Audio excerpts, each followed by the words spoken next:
अस्सलाम वालेकुम, welcome back to my YouTube channel. उम्मीद करता हूँ कि आप सब खैरियत से होंगे। तो आज हमारी वीडियो का जो टॉपिक है वो बहुत ही ज़्यादा आजकल ट्रेंडिंग में चल रहा है और वो ये टॉपिक है कि दांतों का दोबारा उगाना।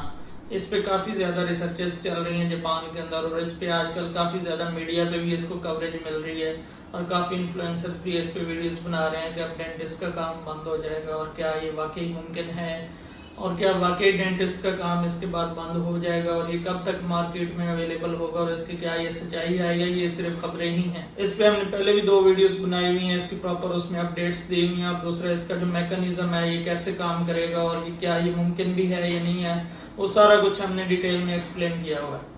तो अगर आपने अभी तक हमारी वो वीडियोस नहीं देखी तो अभी जाके आप डिस्क्रिप्शन में लिंक हम दे देंगे, उस पर क्लिक करके आप जाके देखें। थोड़ा सा उसको हम रिव्यू कर देते हैं कि वो क्या मैकेनिज्म होगा और किस तरह वो दांत दोबारा उगाए जाएंगे।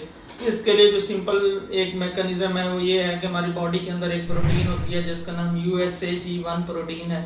तो वो हमारी बोन को और जो हमारा है दांत इसको रेगुलेट करती है, और वो एक उम्र के बाद जब हमारा एक परमानेंट टीथ का सेट आ जाए उसके बाद जो प्रोटीन है USAG1 प्रोटीन वो मजीद दांत उगने से प्रिवेंट करती है। तो अब साइंटिस्ट ने जापान के अंदर ये रिसर्च किया है कि अगर हम उस प्रोटीन को ब्लॉक कर दें तो इससे हमारे जो दांत हैं वो एक दांत गिरेगा, तो वो अगर हम एंटीबॉडीज बना लें और वो हम इंजेक्शन दे दें तो उससे जो है हमारी वो प्रोटीन की जो इनहिबिशन है जो वो रोक रही है दांतों को दोबारा उगने से वो खत्म हो जाएगी, तो हमारे दांत दोबारा उगना स्टार्ट हो जाएंगे। इसी पे वो अभी रिसर्चेस चल रही हैं और वो ह्यूमन ट्रायल भी स्टार्ट हो चुके हैं। तकरीबन 30 बंदों पे ह्यूमन ट्रायल स्टार्ट करती हैं। तो जो एक्सपेक्टेंसी है उसकी कि कब वो मार्केट में अवेलेबल होगी वो 2030 की डेडलाइन उन्होंने दी हुई है। वैसे ये कोई आज की नई बात नहीं है, ये आज से तकरीबन 80-85 साल 90 साल पहले से भी ये बातें होती थी कि एक ऐसी मेडिसिन आने वाली है और वो जो है उससे आपके दांत दोबारा उगना स्टार्ट हो जाए। अब उसकी जो सक्सेस और कामयाबी है वो नज़र आ रही है, प्रैक्टिकल तौर पर अब इस पर काम करना शुरू कर दिया गया है। तो अब इसका जो अगला क्वेश्चन है वो ये होता है कि क्या इस जो दवाई आएगी इससे ये मेडिसिन या इंजेक्शन जिस फॉर्म में भी होगी इससे डेंटिस्ट का काम खत्म हो जाएगा या फिर हमें डेंटिस्ट के पास नहीं जाना पड़ेगा।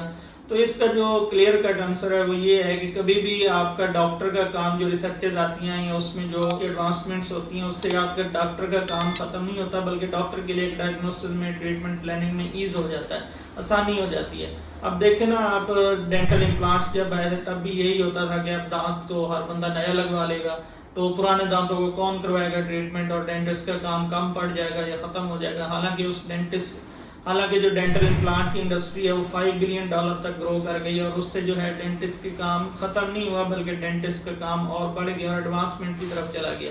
पहले जो सिंपल हम ब्रिज काट के दांतों को कुदरती दांतों को डैमेज करके ब्रिज लगाते थे, अब हमें कुछ भी नहीं करना पड़ता। सिंपल जो आपका दांत मिसिंग है उधर ही हम सर्जरी करके उधर ही ग्राइंड करके बोन के अंदर ही आपका दांत लगा देते हैं, किसी और दांत को हमें नहीं नुकसान करना पड़ता। तो इससे जो है ये भी इसी तरह डेंटिस्ट के टूल्स में से एक टूल होगा कि आपके पास एक और ऑप्शन आ जाएगा कि आप एक नया दांत लेके आ सकते हैं, लेकिन इसकी भी अपनी आगे कॉम्प्लिकेशंस भी होंगी, लिमिटेशंस भी होंगी। अगर आपका एक्सेसिव बोन लॉस है तो उसमें दांत, अगर बोन ही नहीं है तो उसमें दांत कहाँ से आएगा।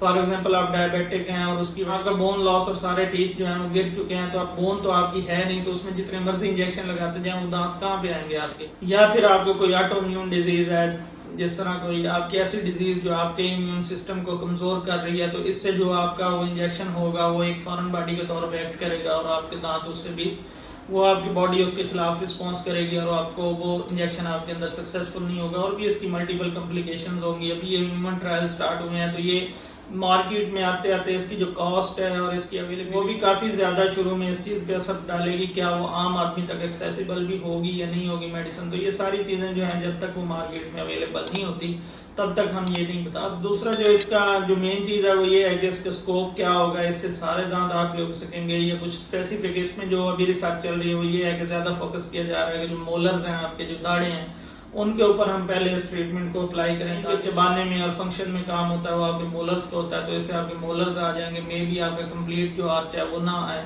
इसी तरह जो अब अगर हम हिस्ट्री में देखें तो ये जैसे आपको इम्प्लांट की एग्जांपल दिया है, तो इससे भी आपका जो डेंटिस्ट है उसका काम आसान हुआ है, ख़त्म नहीं हुआ। और दूसरा जो अभी आप देख लें जो लेसिक है, जो आंखों की सर्जरी होती है जिससे आपकी जो ऐनक है ये चश्मा है वो उतर जाता है, तो تو اس میں جب وہ بھی ٹریٹمنٹ آیا تھا تو لوگوں کو لگتا تھا کہ اب ہمارے ڈاکٹر سے جان چھوٹ جائے گی یا ڈاکٹرز کے پاس بار بار نہیں جانا پڑے گا، ایک ہی دفعہ سرجری کروا کے ہم ٹھیک ہو جائیں گے. تو ہر چیز کی جو ہوتی ہے مینٹیننس وہ بار بار کروانی پڑتی ہے. تو اگر یہ آ بھی جاتا ہے تو یہ تو بہت ایک اچھی خوشائند بات ہے ہمارے لیے بھی اور پیشنٹس کے لیے بھی کہ ان کو ایک اور آپشن مل جائے گا ٹریٹمنٹ کا، اور آپ کو ایک اور آپشن مل جائے گا اپنے دانت کو دوبارہ، ایک موقع مل جائے گا اپنے دانت کو دوبارہ اگانے کا. تو باقی جو ٹریٹمنٹس ہیں، روٹ کنالز ہیں، فیلنگز ہیں، آپ کی اورل ہائیجین ہے، آپ کے مسوڑوں کا مسئلہ اگر کوئی ہے تو اس کو ٹریٹ کرنا، وہ سارا ڈینٹسٹ کا ہی کام ہے. اور یہ بھی ڈینٹسٹ کے ٹولز میں سے ایک ٹول اضافی ہوگا کہ ایک اور آپشن ہوگا جس کو ہم یوٹیلائز کر کے پیشنٹس کی ایز کے لیے اور مزید کام اور مزید بہتر کام کر سکتے ہیں. اور باقی جو آپ لوگوں کا کویسچن ہوتا ہے کہ یہ کب آئے گا اور کیا یہ سچ ہے یا نہیں ہے، تو اس کا جو کلیئر کٹ آنسر ہے وہ یہ ہے کہ یہ واقعہ ہی سچ ہے اور اس پر ریسرچ شروع ہو گئی ہے. تو یہ اب آئے گا کہ اب ویسے ڈیڈ لائن تو 2030 کی ہے، لیکن اس سے پہلے بھی امید ہے کہ ہو سکتا ہے. اور ہمارے جو تھرڈ ورلڈ کنٹریز ہیں ان میں اویلیبل کب ہوگا اس کی کوئی گارنٹی نہیں ہے. یہ مے بھی ہمارے پاس جو ہے پتہ نہیں ایسے 10 سال بعد 50 سال بعد ہمارے پاس اویلیبل ہوگا.